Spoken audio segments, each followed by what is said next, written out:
इस नालायक ने क्यों काला बिल लाया? इसने पैसा लेकर चीन से देश को तबाह करने के, देश का उद्योग बंद करने के लिए ताला लगवाया, देश के व्यापार को बंद करने के लिए ताला लगवाया, देश की रेल व्यवस्था को खत्म करने के लिए ताला लगवाया, देश की होटल इंडस्ट्री को मारने के लिए ताला लगवाया। 15,90,000 हॉकर्स हैं रेलवे की, जो रेलवे स्टेशन है 14,000 ज्यादा रेल चलती है रोजाना। ये नालायक रेल नहीं चलवा पा रहा। जब ये चाय बेचता था उस स्टेशन पर, तब हमारे देश में रेल चलती थी। ये नालायक कुर्सी पर बैठ गया प्रधानमंत्री की, रेल भी नहीं चल पा रही है। अब इसको समझना पड़ेगा आपको। इसलिए इसने कहा उद्योग तो चौपट हो गया, अब उद्योग पनप नहीं पाएंगे। जो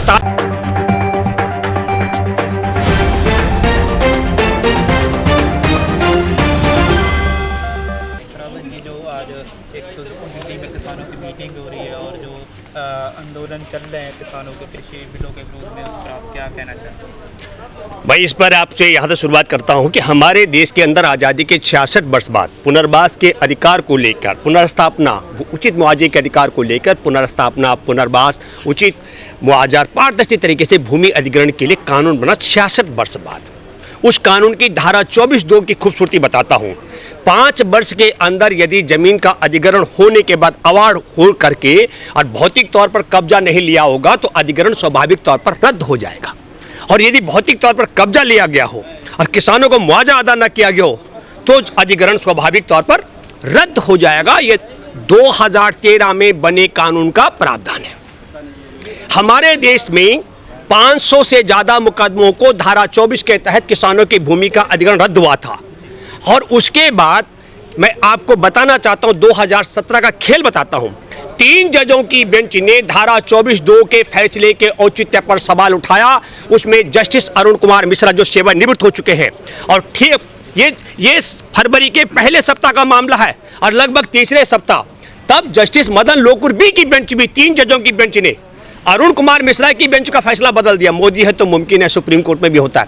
3 जजों के फैसले को अरुण कुमार मिश्रा की बेंच के 3 जजों की बेंच ने खारिज किया और फिर अरुण कुमार मिश्रा की बेंच का फैसला 3 जजों की बेंच मदन लोकुर बी की बेंच ने खारिज किया।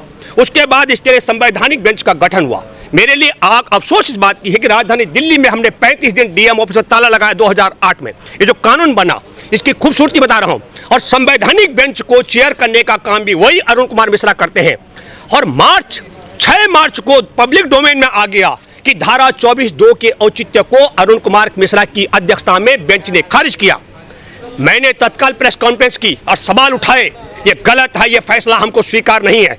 और सितंबर के आखिरी में 6 महीने से ज्यादा वक्त लगा हमारे देश के सुप्रीम कोर्ट के मुख्य न्यायाधीश शरद अरविंद बोबडे को यह बताने और जानने में कि जस्टिस अरुण कुमार मिश्रा की बेंच का फैसला गलत है। मैं आपको यह कहना चाह रहा हूं, हमारा देश किसानों की जमीन और किसानों के मसले पर इस दशा में पहुंच चुका है कि एक संवैधानिक बेंच गलत फैसला करती है। हमारे जैसे साधारण आदमी सवाल उठाता है क्योंकि हम उस कानून को शुरुआत से बनाने से लेकर के उसको पास करवाने की भूमिका में लड़ने भिड़ने वाले लोगों में से रहे हैं। देश भर के किसान आंदोलन, अकेला भूपेंद्र रावत नहीं। फिर मैं ये कहना चाह रहा हूं आपको, ये सवाल हमने मार्च में उठाया और हमारे देश के सुप्रीम कोर्ट के मुख्य न्यायाधीश को सितंबर में जाकर पता लगा यह फैसला गलत हुआ। मैं दूसरा जिक्र करता हूं, आजादी के 66 वर्ष बाद उचित मुआवजे के अधिकार को लेकर पुनर्स्थापना, पुनर्वास और पारदर्शी तरीके से भूमि अधिग्रहण के लिए जो कानून बना 2013 में, तो आपको मालूम है कि 26 मई को सरकार बनती है। 26 मई को नरेंद्र मोदी की सरकार बनती है। 29 मई को ग्रामीण विकास मंत्री गोपीनाथ मुंडे से एक पत्रकार ने पूछा, आप बताइए इस नए कानून का आपका सरकार क्या करेगी? और गोपीनाथ मुंडे ने कहा कि हमारी सरकार तत्काल क्रियान्वयन करेगी। और 3 जून को कार में बैठे गोपीनाथ मुंडे केंद्रीय मंत्री, कार तेज चलती है और ड्राइवर ब्रेक मारता है और मंत्री मर जाता है। हमारा देश ऐसी दशा में पहुंच चुका है। अच्छा कानून बना और अच्छा कानून लागू करने वाला मंत्री को धरती से विदा कर दिया जाता है। हमारे देश में अच्छा कानून बना धारा 24(2) और उसको खत्म करने के लिए जस्टिस अरुण कुमार मिश्रा जैसे जज गलत फैसला देते हैं। और जब हम सवाल उठाते हैं तो सुप्रीम कोर्ट में बैठे मुख्य न्यायाधीश को 7 महीने लगते हैं कि हाँ ये फैसला गलत है। आप समझ रहे हैं मेरी बात को? तीसरी बात मैं बताना चाहता हूं, बाबा साहिब के जन्मदिन पर 14 अप्रैल 2016 को हमारे देश का प्रधानमंत्री नरेंद्र मोदी हमारे देश के अंदर योजना लाया सारे देश की मंडियों को जोड़ने के लिए। और क्या बोला? ये मंडियों में ये किसानों के लिए लाभकारी है, ये आढ़तियों के लिए लाभकारी है, ये उपभोक्ताओं के लिए लाभकारी है। क्यों? तब चुनाव थे पश्चिम बंगाल में, आसाम में, तमिलनाडु में, पांडिचेरी में, आप समझ लीजिएगा उन जगहों पर चुनाव थे जिन राज्यों में मंडी व्यवस्था मजबूत थी। और अब चुनाव है बिहार में 2020 में, तो वो व्यक्ति क्या बोलता है? ये मंडी में डकैत है, लुटेरे हैं, मंडी व्यवस्था ठीक नहीं है। क्यों? क्योंकि बिहार की मंडी व्यवस्था 2006 में खत्म कर दी। तो मैं आपके माध्यम से जो आपने कहा, दूसरा सवाल, हमारे देश का प्रधानमंत्री की कुर्सी पर बैठा शख्स 2016 में बाबा साहेब के जन्मदिन पर जब मंडी की व्यवस्था के लिए और क्या कहा, हमारे देश की सारी मंडियों को जोड़ेंगे। अभी तो बमुश्किल 1000 मंडी जोड़ पाए। और क्या है, तब नशे में उस दिन था नरेंद्र मोदी, चरस गांजा अफीम के, कि अब जब कहा कि मंडी व्यवस्था में डकैत लूटपट है, आप समझ रहे हैं। और चौथी बात, हमारे देश के अंदर इस मूर्ख और नालायक ने ताला बंद किया। उद्योगों पर ताले थे, व्यापार पर ताले, रेल पर ताले, बसों पर ताले, जहाज पर ताले, होटल पर ताले, ढाबे पर ताले, हर सब ताले में बंद था ना। पर हमारा देश मरा तो नहीं। और कैसे हुआ? हमारे देश में 30 जनवरी को कोरोना आया और 54 दिन तक कोई ताला नहीं लगा। 24 जनवरी तक, 24 मार्च तक, तो 54 दिन तक हमारे देश में 550 मामले, उद्योग भी चल रहे थे, व्यापार भी चल रहे थे, फैक्ट्रियां भी चल रही थी, किसान भी चलते, ढाबे भी, रेल भी, होटल भी, हम भी चल रहे थे, मोदी भी चल रहा था। और जैसे मध्य प्रदेश की सरकार गिराई और ताला लगा दिया देश में, पता आपको कितना हो गया? 78 लाख मामले हो गए। आप समझो, पहले इस मूर्ख से पूछो, जब ताला नहीं लगा तो 54 दिन में मामले कितने हुए? 550। और ताले में सब बंद कर दिया। क्या क्या किया? न केवल बंद किया, जो जिंदा बच सकते थे कई सैकड़ों मजदूर, वो तो पीट पीट के पुलिस से मरवाए। अब मैं ये आपसे कहना चाहता हूं, हमारा देश ऐसी दशा में पहुंच चुका है, जब मध्य प्रदेश की सरकार गिरानी हो तो इस नालायक ने कोई देश में विरोध न उठे, इसके अलोकतांत्रिक तरीके के खिलाफ देश में ताला लगा दिया। अब बिहार में चुनाव लड़ना है तो ताले खोल दिए। आप समझ रहे ना? तो अब सवाल यह है, जब देश में उद्योग बंद थे, व्यापार बंद था, रेल बंद थी, जहाज बंद थे, होटल बंद थे, ढाबा बंद थे, उसके बावजूद देश क्यों जिंदा रहा? जिस पर हमारा बात कर रहे हैं वह किसान, हमारे देश का अन्नदाता। तो जिसने देश को बचाया, जो देश को जिंदा रखता है, हमारे देश के उद्योग बंद हो जाए, खत्म हो जाए, व्यापार खत्म हो जाए, हमारे देश का सारा सिस्टम खत्म हो जाए, हमारा देश नहीं मरेगा। कृषि प्रधान देश है। तो हम लोग तो निरंतर ये कहते रहे कि नरेंद्र मोदी हमारे देश में किसानों को सरकारी कर्मचारी के वेतन के बराबर आमदनी की गारंटी का कानून बना। हम तो बड़ी मांग कर रहे थे मंडी व्यवस्था के अलावा। तो नरेंद्र मोदी की सरकार ने बड़ी चतुराई के साथ में अपने एजेंडों पर 3 बातें करके बोलता हूं। पहला, अपने सारे पाप, चाहे गलवान घाटी का मसला हो, चीन ने कब्जा कर लिया, अभी बोला ना मोहन भागवत, क्या बोला? अतिक्रमण कर रखा है, मतलब कब्जा कर रखा है। मोदी तो रोज झूठ बोलता है। क्यों झूठ बोलता है? सौदा हो रखा चीन के साथ। चाहे वो हमारे देश की किसानों की आत्महत्या का सिलसिला, बेरोजगारी में भी आप देखें 14 करोड़ लोग जिनकी नौकरी छीनी, रोजगार छीना, और 2 करोड़ 10 लाखों की नौकरी छिन चुकी है। तो नौकरी का मामला हो, बेरोजगारों को रोजगार देने का मामला हो, विकास दर गिरने का मामला हो, रुपए की गिरने का मामला हो, प्रधानमंत्री के पद पे बैठे व्यक्ति की झूठ बोलने का मामला हो, मर्यादा को लेकर के, इन सब से ध्यान भटकाने के लिए क्या किया? आत्महत्या कर चुके सुशांत सिंह की आत्महत्या को पहले हत्या बताया, और उसमें एक फौजी और ब्राह्मण परिवार में जन्मी बेटी प्रिया और रिया चक्रवर्ती को, उसके मान और सम्मान को तार तार कराया। जब पोल खोल होने वाली थी तो फटक से क्या है, उससे पहले एक किसान काला बिल ले आया।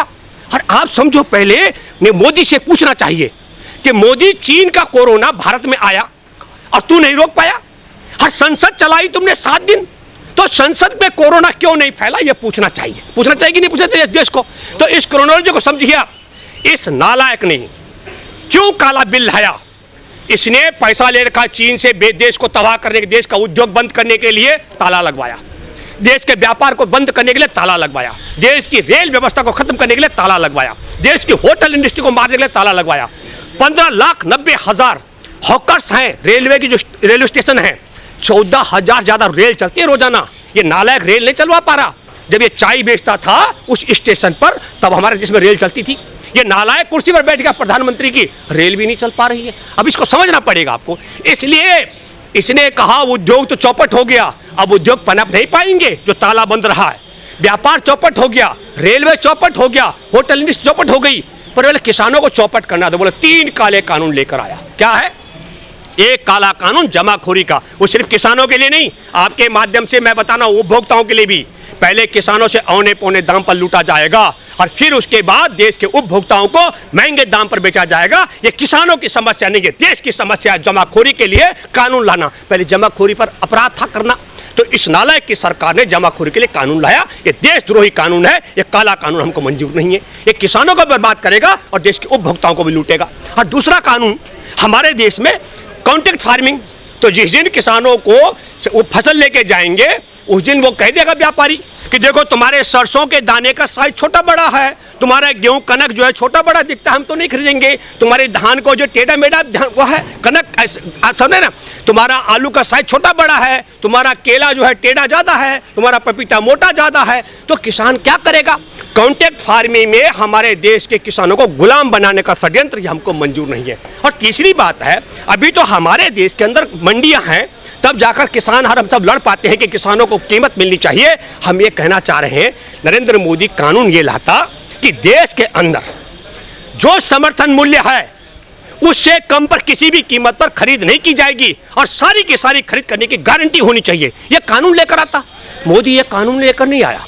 मोदी ने कहा कि उद्योग खत्म हो गए, व्यापार खत्म हो गया, रेल कोयले खत्म हो गए, होटल इंडस्ट्री चौपट हो गई, किसान बच गया, इनको भी चौपट करना है। ये काले कानून लाया, उसको लेकर के राष्ट्रीय बैठक हमारे देश भर के किसान संगठनों की यहाँ चल रही है, दिल्ली में रकाबगंज गुरुद्वारे में, और उस पर भी एक बड़ा फैसला क्या तय होता है वो आपको अवगत कराया जाएगा। लेकिन मैं आपके माध्यम से कहना चाहता हूँ, देश में देश को संघ परिवार के रहते हुए किसी दुश्मन की जरूरत नहीं है जब तक हमारे देश में संघ परिवार की सरकार कायम है। धन्यवाद। जी सर एक सवाल पूछना। आप बिल्कुल पूछें। सर ये सवाल कि इसमें जो जैसे 3 जो कानून लाए गए हैं जी, तो इसमें तो ये बोला गया है कि जो किसानों के बीच में जैसे दलाल वगैरह हैं, इस तरह का कुछ बोला है कि उनको खत्म कर दिया गया और जो फैसले लिए गए किसानों के हित में लिए गए हैं। देखिए, पहला शब्द जो आपने दलाल कहा, हम आपसे जानना चाहते हैं, हमारे देश के जवानों को, निहत्थे जवानों को चीन के सैनिकों से मरवा दिया, ये दलाल ने मरवाया कि देशभक्त ने मरवाया? मुझे बताइए, किसने मरवाया? दलाल ने मरवाया।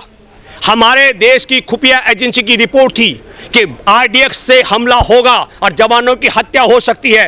पुलवामा का जिक्र कर रहा हूं 2019 का और 14 फरवरी का। हमारे देश में खुफिया एजेंसी की रिपोर्ट को खारिज करने वाला देश का गद्दार और आतंकवादियों का दलाल था।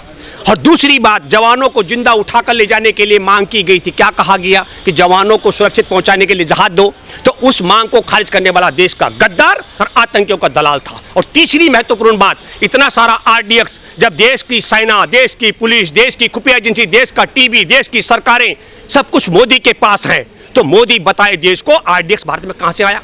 और चौथी बात, हम ये कहना चाह रहे हैं कि नरेंद्र मोदी को पहली बार प्रधानमंत्री बनने से लेकर आज तक एक ही दिन वनवास हुआ जिस दिन पुलवामा के जवान मारे गए। तो ये जो आप बात कर रहे हैं, ये मंडी व्यवस्था के लिए बाबा साहिब के जन्मदिन पर 14 अप्रैल 2016 को नरेंद्र मोदी ने कहा सबसे बढ़िया मंडी व्यवस्था आढ़तियों को भी, किसानों को भी और उपभोक्ताओं के लाभकारी बताया। मोदी तब नशे में था कि अब जब मंडी में आढ़तियों को दलाल बता रहा है, मंडी व्यवस्था को खराब बता रहा है, क्योंकि मंडियों की जमीन पर इसके रिश्तेदार अदानी अंबानी की नजर है। पूरे भारत की मंडियों की जमीनों को छीनने का षड्यंत्र है और किसानों को बर्बाद, क्योंकि किसानों ने लॉकडाउन के दौरान हमारे देश की जनता को नहीं मरने दिया।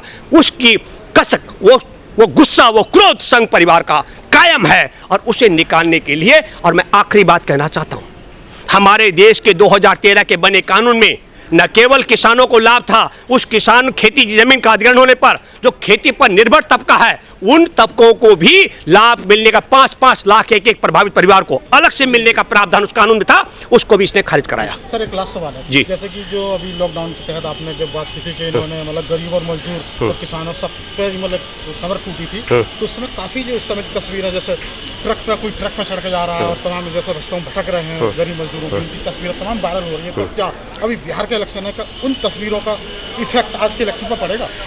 आप ये करिए, हमारा बिहार के लोग तो सबसे ज्यादा जागरूक हैं। आपको मालूम है कि नहीं, राष्ट्रपिता महात्मा गांधी को देश और दुनिया का सबसे बड़ा नायक बनाने की भूमिका चंपारण में नील की खेती करने वाले किसानों का 1917 का मैं जिक्र करना चाहता हूं।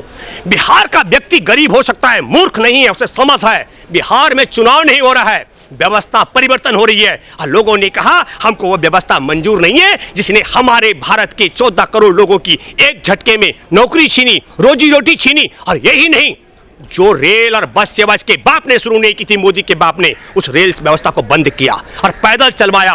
हमारे मजदूर, लाख करोड़ों मजदूर पैदल चलते चलते उनके पैर से खून टपक रहा था, पस टपक रहा था। चलते चलते मजदूर भूख से मरे।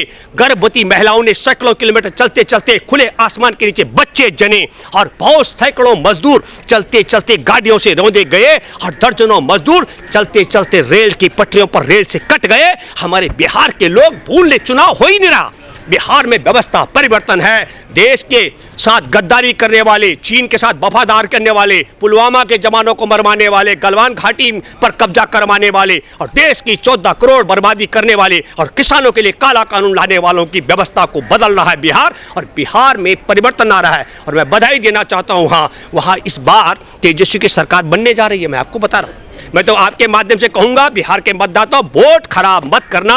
देश के गद्दार चीन के वफादार को सबक सिखाना है। और जिसने 14 करोड़ मजदूरों को पैदल चलाया, इसने तो रेल और बस छीनी, इसके बाप की नहीं थी। तुम इसे कुर्सी छीन लो, कुर्सी छीनो इससे भी और उस दुशासन से भी जो सुशासन बोलता है, जिसने 2006 में किसानों के कानून को खत्म किया। तो मैं आपको बताना चाहता हूं, ये सुशासन, दुशासन और देश के गद्दार चीन के वफादार की विदाई और तेजस्वी की सरकार की अगुवाई की बात हो रही है बिहार के अंदर।